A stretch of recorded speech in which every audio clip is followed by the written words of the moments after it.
c'est une situation exceptionnelle, mais pas totalement nouvelle, puisqu'on a eu la grippe espagnole il y a 100 ans.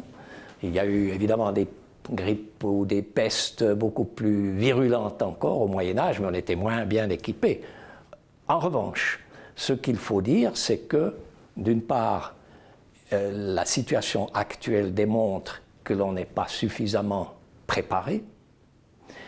On a eu des exemples peut-être mineurs, si l'on veut, mais le masque, par exemple, d'ailleurs déjà pendant la Grande Peste, c'était le grand sujet de discussion. Alors ceux qui en portaient, c'était les sorciers, paraît-il. On avait décidé au Conseil fédéral en 2002 ou 2003, quand il y a eu la grippe aviaire, de changer le système des réserves obligatoires. Et on a dit, il ne nous faut plus du café, des choses comme ça nécessairement, parce qu'il n'y a pas de menace, mais il nous faut des médicaments, des masques, des désinfectants. Et on avait décidé ça.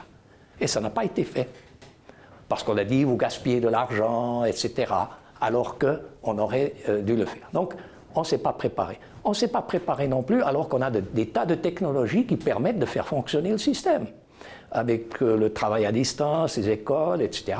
Mais il y a des résistances partout. C'est surtout les professeurs qui freinaient l'utilisation de l'ordinateur à l'école. Je ne sais pas, peut-être c'est un concurrent, et ainsi de suite. Donc, il faut se préparer. 2, ce n'est pas un cas qui sort de l'analyse traditionnelle de notre système d'économie sociale de marché.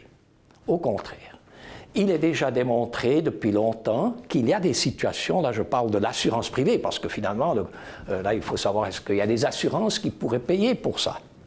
Alors, on a toujours admis qu'il y a des situations où le risque à courir est total.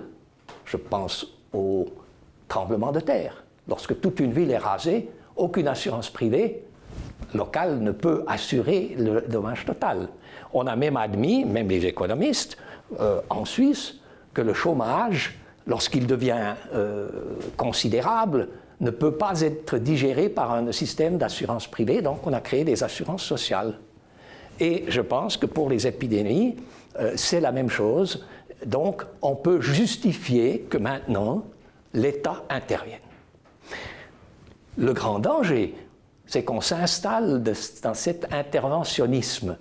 Et le risque est grand que l'on dérive sur un système où l'État veut gérer toute l'économie. Or, l'histoire démontre à suffisance, d'abord que tous les systèmes totalitaires, communistes, régimes d'État, ils ont toujours échoué. Et puis, dans les systèmes plus évolués, on constate que l'État est un moins bon sélectionneur, orienteur que le marché. Donc il ne faut pas l'abandonner, mais il faut prendre les précautions pour lui permettre de régler ce problème, comme le marché doit régler le problème de l'environnement, ou comme le marché peut partiellement régler le problème social.